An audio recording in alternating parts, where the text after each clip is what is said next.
বাবা শাহজালাল মুজাররদ ইয়ামিনী ঘুমিয়ে আছেন, শাহ ফরহাদ রহমাতুল্লাহ আলাইহি ঘুমিয়ে আছেন, ফতেহপুরের সাহেব ঘুমিয়ে আছেন, রাঘবপুরের সাহেব ঘুমিয়ে আছেন, লামাকাজির সাহেব ঘুমিয়ে আছেন, বুরকির সাহেব ঘুমিয়ে আছেন, রামপুরের মরহুম ফজলুর রহমান, মরহুম জামিলুর রহমান সাহেব ঘুমিয়ে আছেন এবং সকল পাড়ার ভাইস প্রিন্সিপাল হুজুর আল্লামা আবু আলী সিকন্দর রহমাতুল্লাহ আলাইহি উনিও ঘুমিয়ে আছেন। সুফিনগরের জমিনে মুজাম্মিল আলী সাহেব ঘুমিয়ে আছেন। বাংলা শুধু নয়, সারা জাহানের আনাচে কানাচে আল্লাহর ওলিরা ঘুমিয়ে আছেন। এমন ইতিহাস আছে যারা তিনটা আদেশ মেনে নিয়েছে, তিনটা নিষেধ মানতে পেরেছে। আমার আল্লাহ বলেন তারা যা চাইবে আমি তাই দান করে দিব। সুবহানাল্লাহ জোরে হবে। আপনারা বহু আলোচনা শুনছেন, আদল মানে যে বদলানো। তিনটা শর্ত যদি কেউ মেনে নিতে পারে, আপনার যদি আয়ু থাকে 60 দিন, মালিক বলে তার আদর্শটা দেখা আমি তার আয়ুটা বাড়াইয়া দিতাম পারি। আপনার যদি তকদিরে থাকে পচা গান্দা খাবার, মালিক বলেন হ্যাঁ যদি এই তিনটা আদেশ মাইন নালা আর তিনটা নিষেধ মাইন নালা, তাইলে আমি তারে পচা খাবার রে রূপান্তরিত কইরা আমি তারে বরকতময় সুগন্ধিময় শ্রেষ্ঠতম খাবারের ব্যবস্থা করে দিতে পারি। আপনার তকদির মন্দ, তকদির ভালো করে দিতে পারেন। আপনি একটি গাড়ির মালিক, আপনার 10টা গাড়ির মালিক বানিয়ে দিতে পারেন। আপনি একটা দোকানের মালিক, আপনার 10টা দোকানের মালিক বানিয়ে দিতে পারেন। আপনি একটা সন্তানের বাবা, আপনাকে 3টা সন্তানের, 5টা সন্তানের, 10টা সন্তানের বাবা আল্লাহ বানিয়ে দিতে পারেন। এই 3টা শর্তের ভিতরে মারহাবা বলেন। এই 3টা শর্ত যদি কেউ মেনে নেয় সে পাপাচারে যাবে না। এই 3টা শর্ত যদি কেউ মেনে নেয় সে অশ্লীল কাছে যাবে না। এই 3টা শর্ত যদি কেউ মেনে নেয় সে প্রতিবেশীর হক, নিকটাত্মীয়ের হক নষ্ট করবে না, ভাইয়ের হক ভাই নষ্ট করবে না, সন্তানের হক বাবা নষ্ট করবে না, মাতা-পিতার হক সন্তান নষ্ট করবে না, ভগ্নিপতির হক তার আত্মীয় স্বজন নষ্ট করবে না। যদি কেউ এই 3টা শর্ত মেনে নিতে পারে, কখনো তার কাজ দ্বারা, তার পক্ষ দ্বারা, তার হাত দ্বারা, তার পা দ্বারা অশ্লীল অবৈধ কাজগুলো সাহায্য পাবে না। ঠিক কাজে বলেন ঠিক কিনা? আল্লাহ বলেন ইয়াইযুকুম লাআল্লাকুম তাযাক্কারুন। সেই আমার প্রকৃতপক্ষে সেই জ্ঞানী, প্রকৃতপক্ষে সেই আমার স্মরণ করনেওয়ালা, প্রকৃতপক্ষে সেই আমার জিকির করনেওয়ালা, প্রকৃতপক্ষে সে যখন কবরে আসবে এই 3টা জিনিস যখন মানল, কীট পতঙ্গগুলো তাকে গ্রাস করতে পারবে না। সুরে সুরে বলি সুবহানাল্লাহ।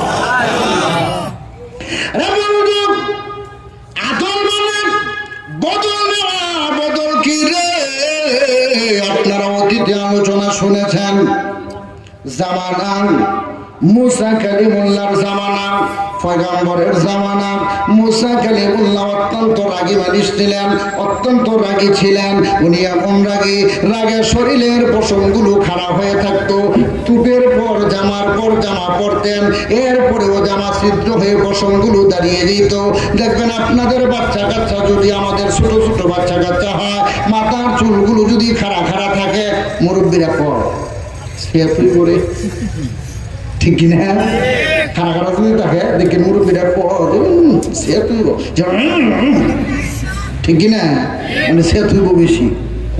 এর মানে রাগ বেশি থাকলে পশম দাঁড়ায় জায়গা।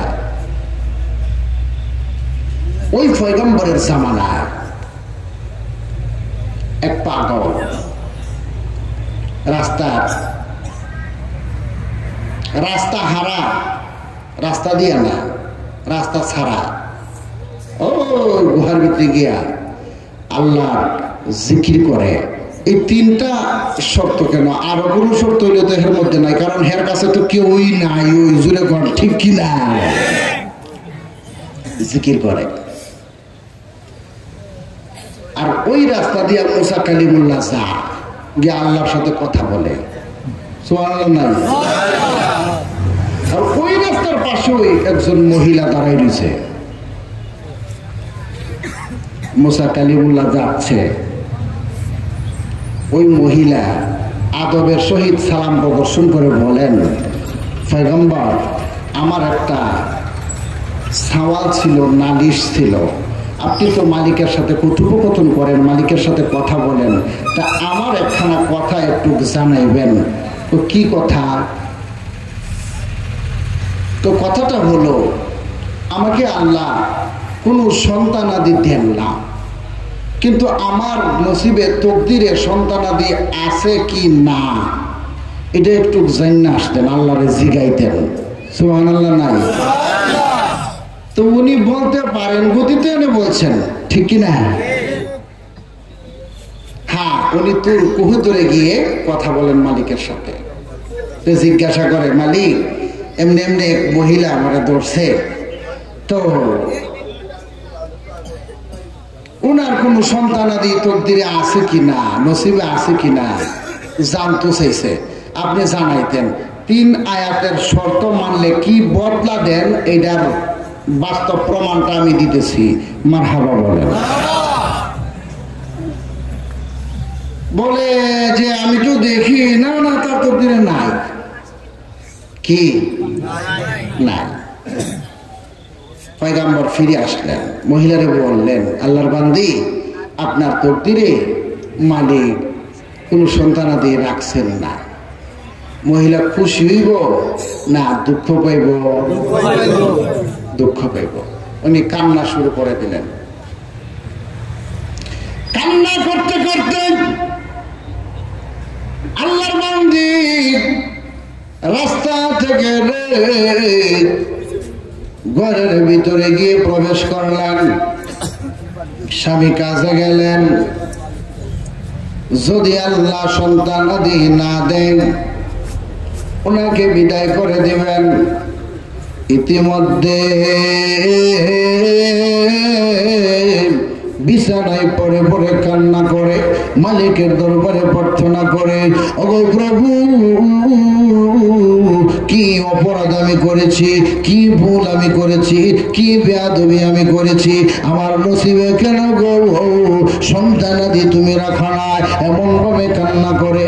ইতিমধ্যে দেখা যায় এই 3টা শর্ত পালনেওয়ালা, 3টা নিষেধ ছাড়নেওয়ালা একজন পাগলের বেশে ওনার ঘরের দরজায় এসে নক করলেন। সুবহানাল্লাহ জোরে বলে।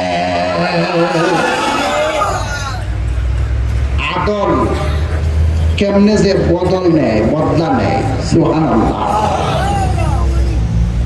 নক করলেন। কে? বলে, আমি অনেক দিনের অনাহারি আল্লাহরই এক বান্দা। মাগো, তোমার ঘরে যদি কিছু খাবার থাকে তে আমারে দয়া করে একটু দেও। দেখবেন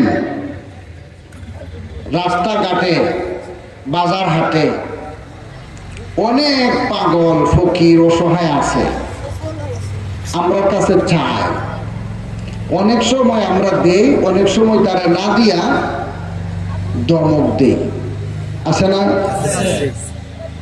বাঙালি এমন এক জাতি, মানুষ মানুষের সাথে কথা বলে ইংলিশ পারে না, আর কুত্তারে গিয়ে ইংলিশ মেরে দেয়। এদিন আমি দাঁড়াই দিচ্ছি এক দোকানের না, হ্যাঁ এখানে এখানে কেক খা, তুই বইয়া খাস, তুই হ্যাঁ কুত্তা খারে, তুই তো খারে খেতেছিস, তোর মধ্যে আর এর মধ্যে পার্থক্য কি? তাহলে সুরত খান পার্থক্য, ঠিক কিনা? কেক খা। তো কুত্তা গিয়া সামনে গুসুর গাছুর করে, তো হ্যাঁ লাগতি দে, ওই হাত দামনে কুতা, তো কুতাই লেখেন মুসা, কিন্তু হ্যাঁ লেজটা লাগা। লেজটা লাগানোর অর্থ হইল যে আমারও উপবাস, তুই ফানলে আমার একটু দে। হে যখন ফাউদাতে আড্ডাতে জানা, কুত্তারে কত আই হেটু, কুত্তারে আই হেটু কো, তোর আমি পারা পাই না, নাউজুবিল্লাহ কর।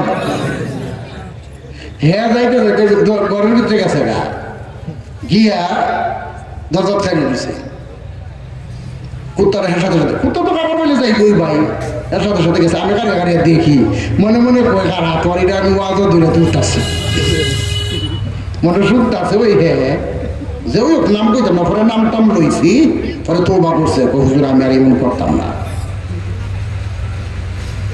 মা ঘরে বুঝে গেছে গা, এখন কে দেখি দরজা লাগাই, দরজা একটু ফাঁক করে, হ্যাঁ এমনি যা, কুত্তা হ্যাঁ এমনি যা। আগে কইছিল কি আই হেটু, মানে হ্যাঁ বালা বানা, এখন গেট আউট ইংলিশে, কুত্তা রে। চিন্তা করেন বাঙালি। না না, আপনি দমক দিবেন কে? কুকুর হেঁটে একটা প্রাণী, আপনি যদি তারা খাবার খাওয়ান দেখবেন হ্যাঁ আপনার লক্ষ্য হয়ে দিব, ঠিক কিনা? ফকির মিসকিন অসহায় দরিদ্র আপনার কাছে হাত বাড়াইলে পারলে দিবেন, না পারলে আপনি আপনার মায়ার সহিত মহব্বতের সহিত আপনি তারা বুঝাইবেন। আপনি যে দিতে পারতেছেন না বুঝাইবেন, আল্লাহর রাস্তে মাফ করো না, একটা কিছু আপনি তারা সান্ত্বনা দিবেন। আপনি যদি ধমক দেন দেও না, আবার হেরে দমকের শেষ নাই। নাউজুবিল্লাহ পড়েন, আছে কিনা? তুমি বদলা হয়ে থাকেন নেই। পেতে গেলে পেতে গেলে পেতে গেলে মালিক বলেন, যদি তুমি আমার কাছে কোনো কিছু পেতে চাও, তিনটা আদেশ মানতে হবে, এই তিনটা নিষেধ ছাড়তে হবে। চিৎকার দিয়ে বলেন ঠিক কিনা? ওই মা শুনে বলেন কি আপনি কি আপনার পরিচয় আমি জানি না, তবে জেনে রাখুন আমার ঘরে শুধু আমরা দুইজন মানুষ, স্বামী আর স্ত্রী। ওগো আল্লাহর বান্দা, খাবার বলতে এমন কোনো কিছু নাই, কিন্তু আমরা দুইজনের জন্য দুইটা করে 4টা রুটি বানাচ্ছি। আমার পক্ষের রুটি থেকে আপনাকে একটা দিতে পারি, হবে দিয়ে দেন। যতটা দিবেন ততটার বদলা আপনি পাবেন, কারণ আপনার রুটি খাইয়া আমার যখন তৃপ্তি হবে, আমি আমার মালিকের দরগায় আপনার নামে দরখাস্ত দিব। আমার দরখাস্তটা কোনোভাবেই মালিক ফিরাইয়া দিবে না। এর কারণ হলো এই 3টা আদেশ আমি মানি, আর ওই 3টা নিষেধ আমি ছাড়ি। জুড়ে বলেন মারহাবা। মহিলা শুনছেনি? জয়টা দিবেন, ওইটার কি ভাইবেন? বদলা ভাইবেন, এটাই আদল। কথা বুঝাচ্ছে? 3টা আদেশের মধ্যে একটার ব্যাখ্যা যাইতেছে আদল কি জিনিস বুঝাইতাম চাইতেছি। মারহাবা নাই না, আপনার কোনো অসুবিধা হইতেছে, আমি বুঝতাম পারতেছি।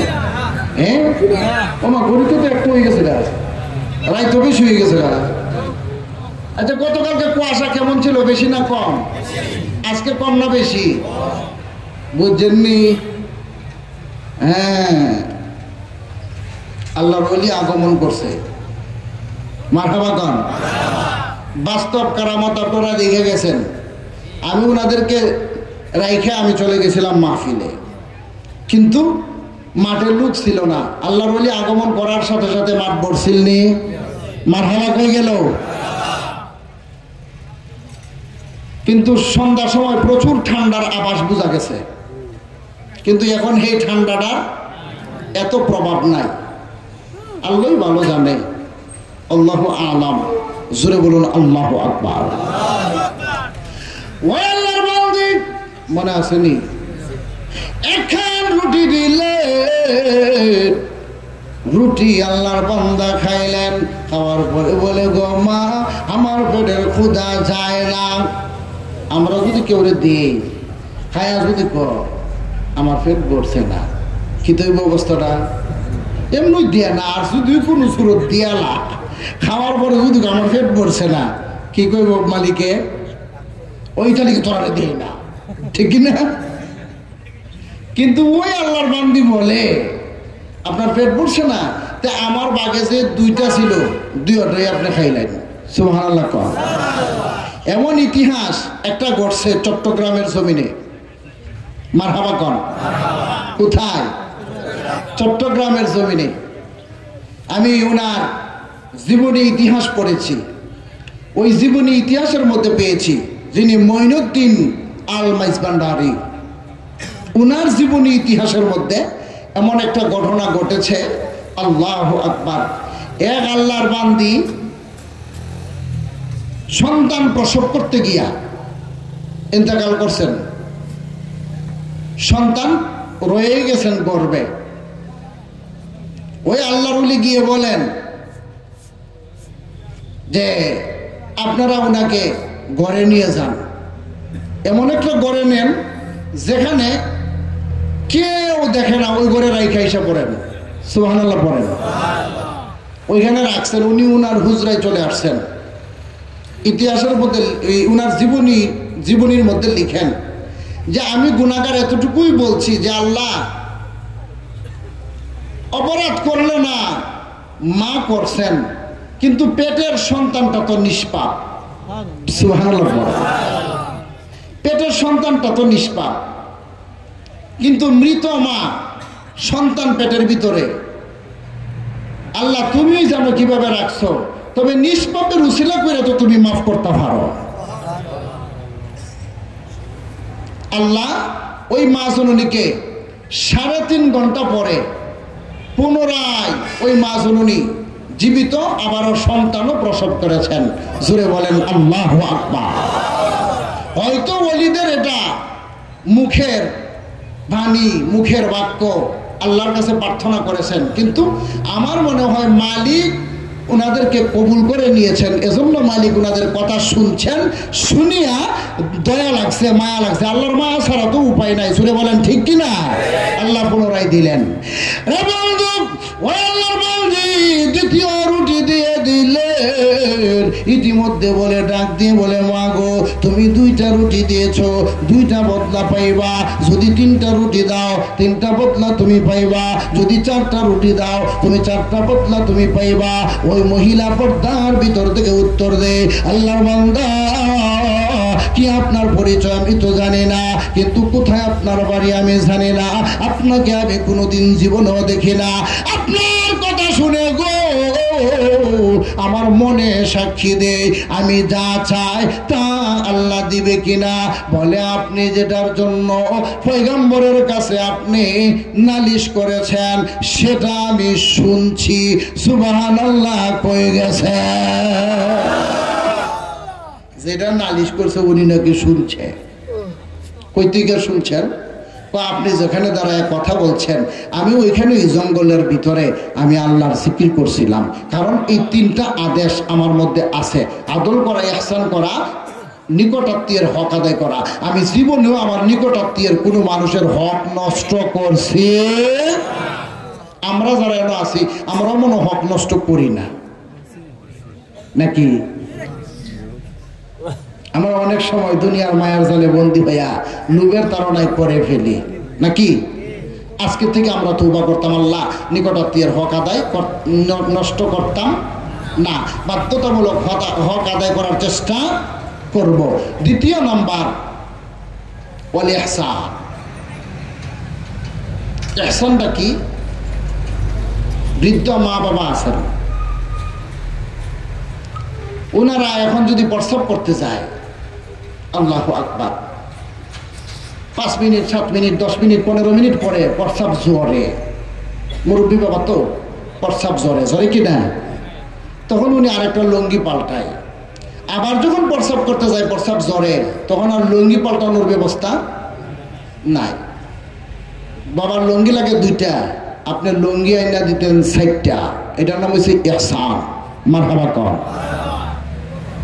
মা গভীর রাত্রে উঠা, ফজরের সময় উঠা ওযু করেন, আপনি আপনার বউ বিবি নিয়ে সন্তানাদি নিয়ে আরামে ঘুমাচ্ছেন, ফজর কইল বই কোন দিক দিয়ে আপনার খবর নাই। আপনি আপনার বউরে বিবিরে তাগিদ দিতেন, আমার মা যেন ঠান্ডা পানি দিয়ে ওযু না করা লাগে, গরম পানি দিয়ে যেন ওযু করে। এটা হচ্ছে ইহসান। জোরে কর মারহাবা। অসহায় দরিদ্র, রাস্তার ভিখারি, বস্ত্রহীন অনাহার ব্যক্তি, তাকে আপনি খাবার দিয়ে দিলেন, আবার তাকে খাবার খাওয়াইলেন, সাথে খাবার দিয়ে দিলেন। 2 দিন 3 দিন খাইতে পারে, আবার আপনি বলে দিলেন আমার কাছে আবার আসবে, যদি তোমার শেষ হয়ে যায় 3 দিন পরে আবার ওখানে আসবে, আমাকে তুমি পাবে। এটা হলো ইহসান। ওরে বন্ধু, অসহায় দরিদ্র আপনার কাছে টাকা ধার নিয়েছে, দিতে পারে না, আপনি নিজেও দেখতেছেন। যদি দেখা যায় সে হলো আপনার কর্মচারীর যোগ্য, কিন্তু আপনি যদি তাকে মাফ করে দিলে আপনার কোনো সমস্যা হয় না। আপনি বলতেন আমি আপনাকে মাফ করে দিলাম, আপনি দেওয়া লাগবে না, আপনি আমারে যে দিলেন হলে এটা দিয়া আপনার বিবি বাচ্চা নিয়ে সন্তানাদি নিয়ে আপনি সুখ শান্তিতে চলার চেষ্টা করুন এবং বাধ্যতামূলক 5 ওয়াক্ত নামাজ আদায়ের চেষ্টা করুন। তাকায়া দেখবেন রে বন্ধু, আমার আল্লাহ ইহা ইহসানের অন্তর্ভুক্ত করে আপনাকে অন্য দিক দা তার চেয়ে 70 গুণের বেশিরও বরকত বাড়ায়া দিবে। এরপরে রুটি কয়টা খাইছে? এরপরে আমি যাইতাছি, তবে যাওয়ার আগে আপনারা আমি একটু জানাতাম চাইতাছি যে গোবিন্দগঞ্জ আনসার মার্কেট,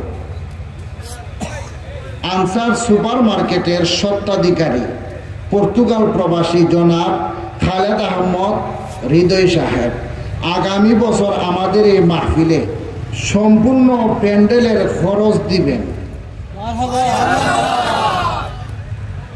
আস্থা প্যান্ডেলের খরচ দিব, মারহাবা এই আওয়াজে আরো জোরে জোরে। আচ্ছা, এবং বিশেষ দরখাস্ত জনাব খালেদ আহমদ সাহেব, ওনার মা খুবই অসুস্থ এবং ওনার শাশুড়ি আইসিইউতে আছেন। আল্লাহ, আপনারা সবার কাছে উনি দোয়া চেয়েছেন, আল্লাহ যেন ওনার মনের নেক মুকাসদ পুরা করেন এবং ওনার মা জননীকে আল্লাহ শিফা দান করেন, ওনার শাশুড়িকেও আল্লাহ গায়েবে খাজানত থেকে সাহায্য করেন, শিফায়ে আজলা নসিব করেন। সবাই বলি আমিন। তো উনি তো ওনার হকটা আদায় করে দিয়েছে এবং উনি মাহফিলেও 5,000 টাকা দিচ্ছেন। মারহাবা বলেন। অলরেডি আমি তো ওয়াজ যেতে পারি না আপনার আর জ্বালা, অলরেডি 1 2 3 4 5 লেগুনা স্ট্যান্ডার্ড ভাইয়েরা ওনাদের পক্ষ থেকে সম্পাদক কবি খালিক আহমদ সাহেব ওনাদের পক্ষ থেকে আমার কাছে নগদ 5,000 টাকা আইনা হাজির করাচ্ছেন, দান করছেন। খুশি না বেজার? মারহাবা জোরে বলেন। আল্লাহ কবুল করেন। সবাই বলি আমিন। আচ্ছা, আলোচনাটা কই রাখছিলাম মনে আসেনি? মনে রাখেন, সামনে আসতেছি, যেহেতু এটার বাতাসাই করছে একটু নাকি না, আপনারও কষ্ট হইব, উঠা বসা করবেন দেখতাম।